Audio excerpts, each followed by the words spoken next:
Base raw sa impormasyong nakuha ni Senadora Marcos, may mga testigo raw na aatras sa kanilang testimonya. Ang mangyayari ngayon, magre-recant ang mga testigo. Pangalawang araw ngayon na wala sa sesyon ng Senado si Senador Ronald Bato de la Rosa. Sa gitna ito ng ugong ng warrant of arrest laban sa kanya ng International Criminal Court o ICC. Maging kasamahan niya sa minority, hindi alam kung nasaan siya. Hindi ko na tinatanong, mas maigi na, di ba? Hindi naman sasabihin at ayoko rin malaman. Ang asawa ni Senador de la Rosa ang nakausap raw ni Senator Amy Marcos. Kabadong-kabado raw sa sinasabing warrant of arrest laban sa asawa. Wala. Ito muna, bago magpatuloy ito si Senator Amy. Alam mo, hindi ko maintindihan bakit ang pinaghahanap nila ay si Bato. Wala namang warrant of arrest. Di ba? Hanap kayo ng hanap kay Bato. Konektado ba si Bato sa flood control? Ay nangangamatay ang mga tao dahil dyan sa baha. Yan ang problema natin ngayon. Eh kung saan-saan kayo nagpupunta, di ba? Yung nawawala, dapat yun ang inaasikaso ninyo. Yung mapauwi si Saldico, alam nyo pag napauwi si Saldico, pustahan tayo. Tapos na ang problema ng Pilipinas. Mahuhuli ang mastermind. Magtuturo po yan si Saldico. Kaya i-focus nyo po yung paghahanap doon sa magnanakaw. Huwag kayong hanap ng hanap nang wala namang connection sa ghost projects. Halatang-halata kayong mga tuta. Ako narinig kay Senator Bato, si Nancy de la Rosa na lang nagte-text eh. Sanay na sanay yan eh, talagang asawa ng pulis. Pero ganun pa man, takot na takot. At kabang-kaba, nananawagan, natulungan sana sila na kahit papano may due process, may hustisya, may soberanya ng Pilipinas. Hanggang ngayon, kahit si DILG Secretary John Vic Remulla, hindi pa rin nakikita ang warrant of arrest na ibinunyag ng kanyang kapatid, si Ombudsman Crispin Remulla. Pinakita na ba sa inyo ni Ombudsman Remulla yung kopya? Hindi po, sa telepono lang kami nag-uusap. Ang sinabi niya sa akin, nakuha niya ang electronic company from a third source. Alam mo, John Vic, sa totoo lang, yung kapatid mo, chismosa, chismoso, marites, marisol. Kasi, alam mo, simple lang eh. Kung wala ka pang hawak, manahimik ka. Ombudsman ka eh. Act like one. Act like one, boying. Ikaw ang dapat nagpapatupad ng batas ng Pilipinas. Ang ginagawa mo, pinoprotektahan mo yung mastermind ng ghost projects. Huwag kang gumawa ng chismis. Ngayon, kung may hawak ka na saka ka magsalita. Kalalaki mong tao, chismoso ka, animal. Third source. Hindi po galing sa ICC. Okay. But in form and in function, mukha siyang official. Anong in form and in function? Mukha siyang official. Hindi po, ang official po, ipinapadala yan papel. Hindi po pwedeng text yan. Ano kayo, textmate mo si ICC? But as far as we are concerned kasi, basta nasa national security apparatus ka, dapat actionable document. Yun nga po. And Dapat dumating Dapat may talaga. hard copy. yung hawak ng Mismo, hard copy. Hindi po pwedeng ganyan-ganyan. kapatid Opo. po ninyo, hindi pa masasabing actionable document yon. Hindi pa po. Pero sabi ni Remulla, parehong latag lang ang gagawin kay De La Rosa. Kung paano inaresto noon si dating Pangulong Rodrigo Duterte, basta may papel na. Yung kay dating Pangulo po, may proper channels po yun. Nakuha, ako po mismo, nakakuha po ako ng copy ng official Opo. na warrant of arrest. Ito. Excuse me po. Hindi po inaresto si PRRD. Si PRRD kinidnap. Ulitin natin. Kidnapping po ang ginawa sa kanya. Bakit? Kasi tinanong din niya sa Facebook ko eh. May nagkomentaryo, kidnap ba si PRRD? Hindi ba hinuli? Hindi po. Kasi kung hinuli mo yan, dadalin mo yan sa proper court. Dadalin mo, ihaharap mo pa yan. May karapatan pa siyang ipagtanggol. Dapat, bago mo yung dinala doon, dumaan muna sa korte ng Pilipinas. Kaya kidnapping. Okay? So ang plano nilang gawin dito, kidnapin ulit si Bato. Isipin mo, ombudsman. Ha? Kayo ang dapat nagiging magandang halimbawa. Dati ka pang Secretary of Justice. Nagkaloko-loko tong Pilipinas na ito. Ganito na lang ba? Pagkaaway natin sa politika, ipamimigay sa ibang bansa. Ito, Marcos, tandaan mo to. You are the worst president. Dahil ipinamimigay mo ang mga Pilipino. Dahil sa pangarap mo, hinayaan mo nang labagin ang batas. At hindi lang labagin ang batas, kundi hayaan na ang ibang lahi ang magdesisyon para sa mga Pilipino. That is the lowest of the lowest.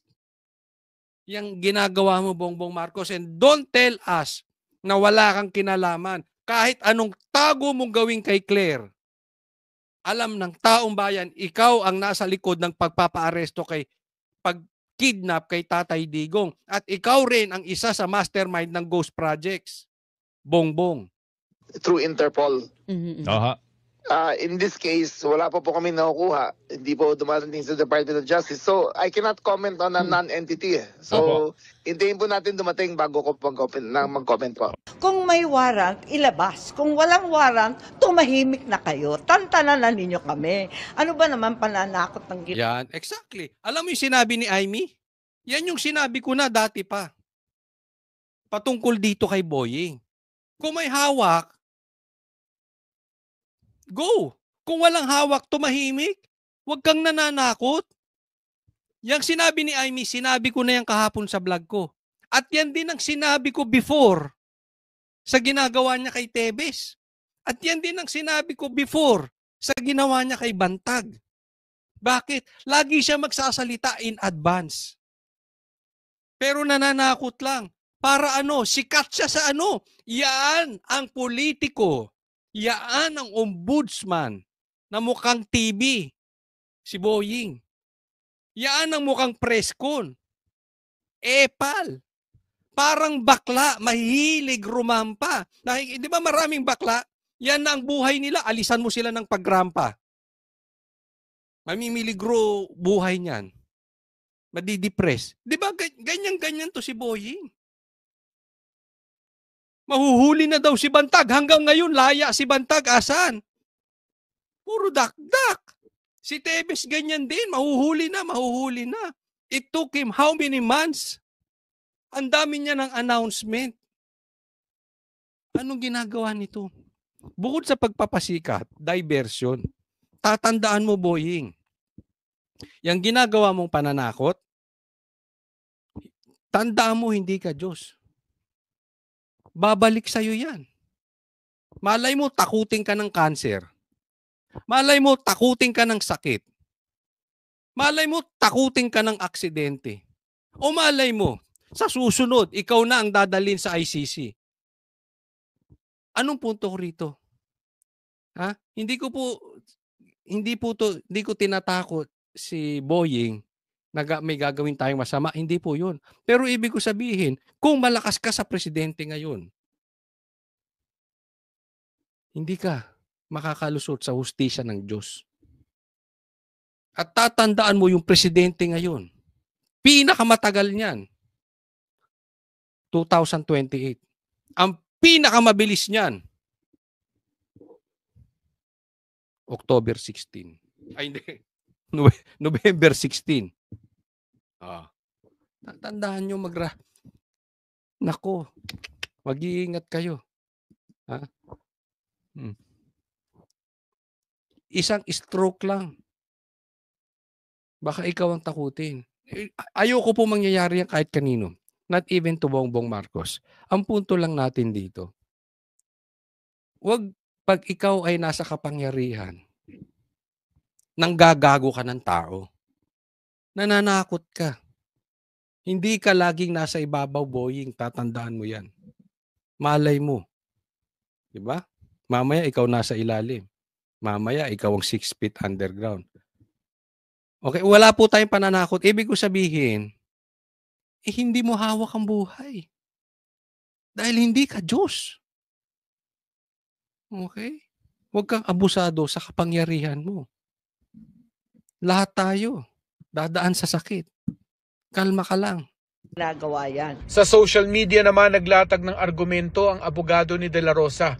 Sabi ni Attorney Israelito Torion, kung RA 9851 o yung batas na nagtatali sa atin sa international humanitarian law ang gagamitin para isuko sa ICC si De La Rosa, bitin ang batas dahil wala pa raw itong implementing rules and regulation.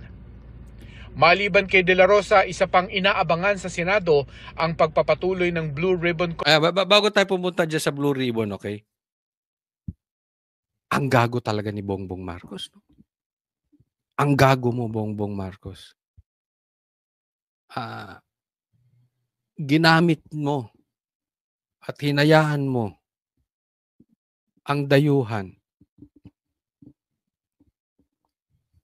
dahil hindi mo kaya ng harapang laban ang mga Duterte, ginagamit nyo ICC. Akala mo, sa ginagawa mong yan, kinakampihan ka ng dilawan. Oo. Pero akala mo, hindi ka tatraydorin ng dilawan? Excuse me po. Pustahan tayo. Pag alis mo bilang presidente, tain na naman ang tingin sa'yo ng dilaw. Mark my words, Bongbong Marcos. Ngayon, kinakain nila yung tae mo. Dahil ganyan ang dilawan eh. Oportunista yung mga yan. Pero pag alis mo, wala ka ng pakinabang. They will treat you as trash. Tae. Shit. sa Senado ang pagpapatuloy ng Blue Ribbon Committee investigation sa Biyernes. Panoorin ninyo. Siguro Ayan, yan ang masakit niyan. At posible si Gutesa ang pinapariningan nito ni Amy Marcos. Naku, delikado na ito.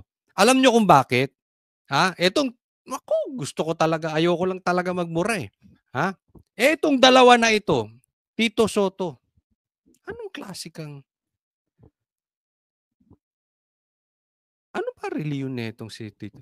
Anong klase ka, Tito Soto? Kayo ni Lacson, ni Pinky.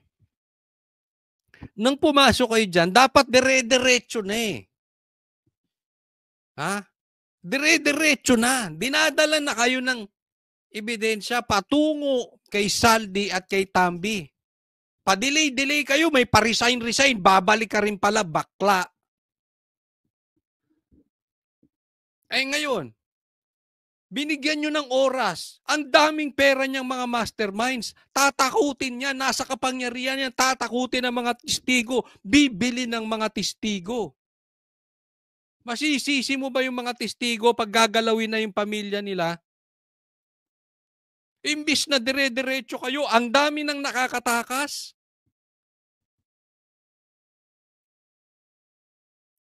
Tapos ito may babaligtad. Masaya kayo dyan? Do you can honestly say sa Diyos? Sa taong bayan? Na nanilbihan kayo sa kanila? Pag nag-recant yan si Gutesa dahil tinakot, masaya kayo? Timpayaman kayo? Sarap buhay nyo. Sige, matuwa kayo na may nalulunod pa. sigurado ako dyan. Isa-isa yan na biglang babaliktad dahil pressure, tinakot ang pamilya at halos tinutukan ang asawa at anak. Grabe, no? Ingat ka dyan. Kung merong halik ni Judas, kamay ni Judas yan. Ako, tinakot yung pamilya. Sabi niya ni Amy, halos tinutukan yung asawa at pamilya. Pag ganyan, magre-recant talaga yan si Gutesa. No choice eh. Alam mo, ako naniniwala, si Bam, si Kiko, hindi nanalo bilang senador. Ako rin, naniniwala na si Tito Soto at saka si Lacson hindi talaga panalo. Elected to, possibly. In my opinion, elected by Garcia to. Kaya ngayon nagbabayad ng utang na loob kay Bongbong Marcos. Diba? Tito Soto, magre-retire ka na lang. Iiwan mo pa ang political career mo na ganyan. Kasi hindi naman lumalabas sa survey itong dalawan to eh. Actually, silang apat hindi lumalabas sa survey. Pati nga sila nagulat. Yung dalawa, si Kiko tsaka si Bam. Pero wag na natin munang puntahan yun. Itong dalawa, si Tito Soto. Grabe kasipsip kay Bongbong Marcos. Grabe kasipsip kay Tambi. Ano yan? Libre? Libre? Libre? Walang Pilipino maniniwala niyan. Siguro yung mga kaalyado yung mga loko-loko. Pero libre yan, libre. Yung ginagawa nyo, nililigaw nyo, nilalayo ninyo, dinidelay ninyo. Libre? Hindi, ako yung nagtatanong lang. Ano bang kasunduan nyo dyan?